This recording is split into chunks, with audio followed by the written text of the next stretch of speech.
Hello, les 2 ou 3 entraînements par jour, c'est des séances qui durent combien de temps? Alors, chez Danaher, c'est des séances qui durent 1 heure et demie à peu près. Après, ceux qui veulent rester encore, il y en a souvent, ils restent un peu sur le tatami pour continuer à échanger techniquement ou autre. Mais c'est des séances d'1 heure et demie. Par contre, à Manaus, le matin, et pareil, il va adapter en fonction de l'état de forme de chacun, de tout le monde. Mais l'objectif, c'est de faire un entraînement de 3 heures, avec 1 heure qui comprend échauffement, donc euh, étirement, plus apprentissage technique, 1 heure de sparring à thème, donc sur le thème normalement de la séance, et 1 heure de sparring libre. Voilà, ça c'est l'objectif de la séance, mais qui est souvent modifié parce qu'ils soit ils sont hors préparation, ou alors ils sont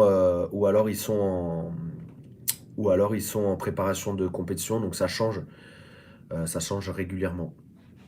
Et derrière, l'après-midi, ils font soit préparation physique, ça dure à peu près 1 heure, soit ils font lutte, et pareil, ça dure 1 heure, 1 heure et demie.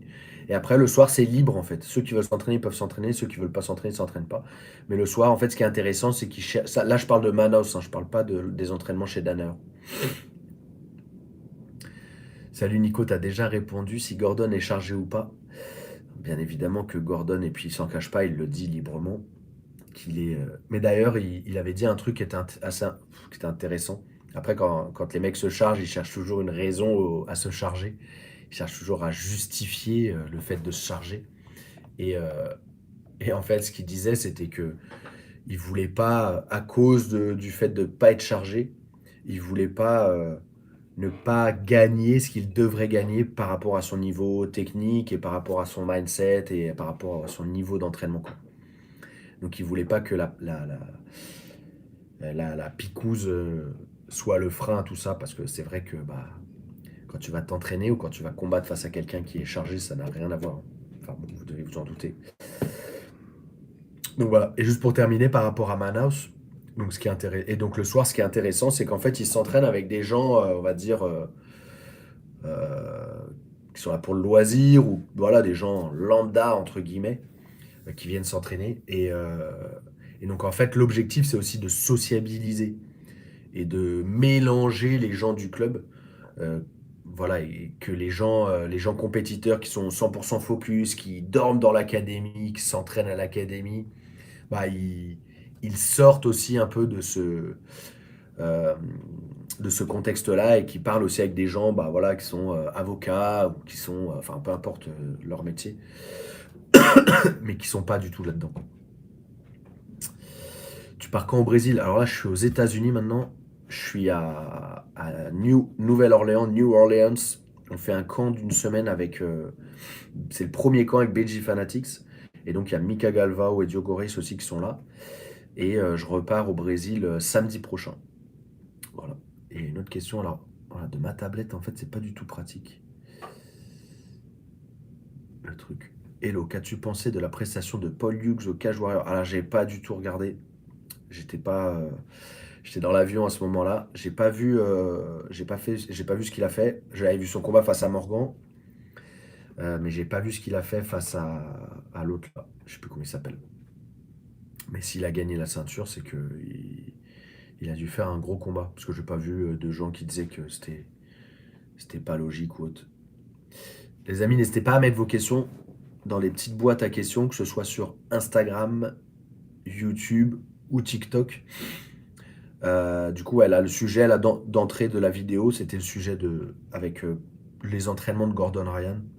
Et donc, comme je disais, voilà, il s'entraîne 2 fois par jour, plus il faut une prépa physique 1 fois par jour. Et puis là, j'ai vu, alors là, maintenant, ça va être comme à l'époque, un peu, bon, comme à l'époque ou comme il n'y a pas très longtemps, dès qu'il y a le champion qui fait quelque chose, tout le monde va faire pareil. Et là, j'ai vu, il s'est acheté un truc de pour prendre des bains froids. Donc là, il va faire que des. Là, on voit, il met beaucoup euh, et il a beaucoup de. Comment dire? Donc il prend maintenant des bains froids après chaque entraînement, etc. Et là, il en fait beaucoup la promotion sur les réseaux sociaux.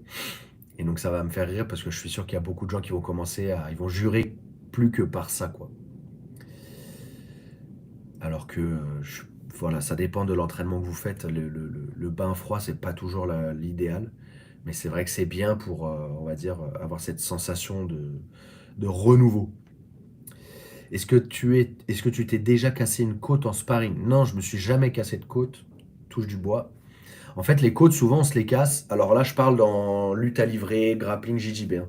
Différent de, c'est différent du pied-point. Quand on prend un coup et qu'on se fait casser la côte, c'est différent.